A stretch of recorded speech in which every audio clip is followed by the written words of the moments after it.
It's day 2 of our special Homebrew Inc. week where we get a first look at the 4 new releases by Homebrew Inc. that were announced a month ago.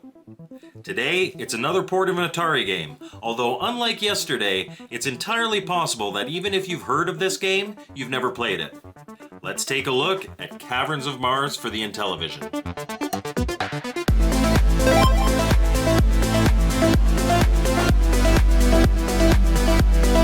Welcome to Mike's Gaming Gala. I'm Mike, and today we're looking at Caverns of Mars for the Intellivision as our second review of Homebrew Inc. week. Let's get right to it and take a look at what's inside the box. Okay, taking a look at Caverns of Mars for the Intellivision. As you can see, much like the Yar's Revenge box, it's a nice Atari Soft reproduction, which again I will show you compared to my original Centipede for the Intellivision. The boxes are the same size, very close on the color matching, and it's a really nice reproduction of that Atari Soft style, which includes the graphic elements on the back there. You get, of course, the cartridge, which has the Atari Soft Caverns of Mars there. It says Intellivision on the top and Caverns of Mars on the end there. You've got 2 overlays that show your pause and your auto fire button, your move and fire buttons, as well as a nice graphical representation of some of the ships and fuel ships from the game, including your ship right up there. And you also have, let me move this to the side again. You also have the really nice fold out full color manual. So here's your Caverns of Mars art here, description of the game, and on the back the nice full color. Here's your scoring and your points. You've got graphic elements here explaining all the different enemies in the game and your game controls and some helpful hints. Love the manual. It screams Atari Soft. They've done a really good job on these manuals especially. I love these, but the whole package is really nice.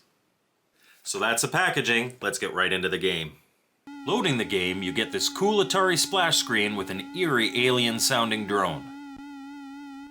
Then you're presented with a menu, which gives you 4 difficulty modes, including Novice, Pilot, Warrior, and Commander. Starting the game gets you into the action. Now, unlike yesterday's video, it's likely that a bunch of you watching have never played this classic Atari computer title, so let's go over what this game is.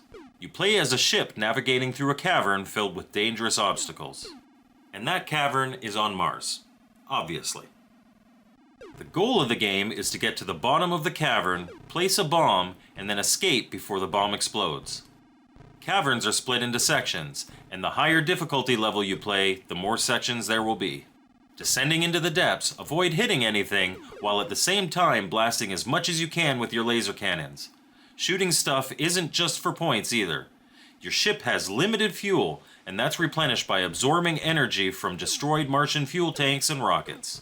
During gameplay, you can tell how much fuel you have just by looking at the indicator color on your ship. It will change from blue, to green, to yellow, to red.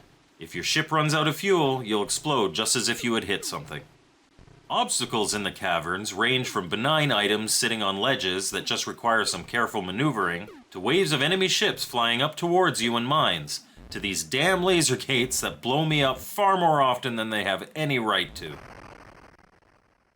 Once you pass all those obstacles, the next stage of play has you carefully guiding your ship through a Martian base to plant a bomb. Simply make sure to not touch the narrowing walls until you reach the bottom. Upon planting the bomb, a timer appears on screen and it's time to get out. Now you'll have to navigate back through the cavern you came in before the timer runs out. Obviously, at higher difficulty levels, this stretch of cavern increases, making getting out in time much more dicey. Once you escape, you've beaten that cavern and are ready to go again. And that's Caverns of Mars for the Intellivision. So what did I think of this game? Well, it's another great port of a great game. There's nothing new here, but considering that Atari computer games are a lot less popular than Atari console games, I think that's okay. For a lot of people, this is going to be their first experience with Caverns, and this is a solid version to have that. I liked it, and if you've never played it before but thought the footage was interesting, I think you'll like it too. Thank you for watching my video and being a part of Homebrew Inc. Week. If you liked this one, I posted Yar's Revenge yesterday. If you haven't seen that, go check it out. And the next couple days, I'm going to have the other 2 games that Homebrew Inc. has released. So don't miss out on those, and we'll see you next time on Mike's Gaming Gala.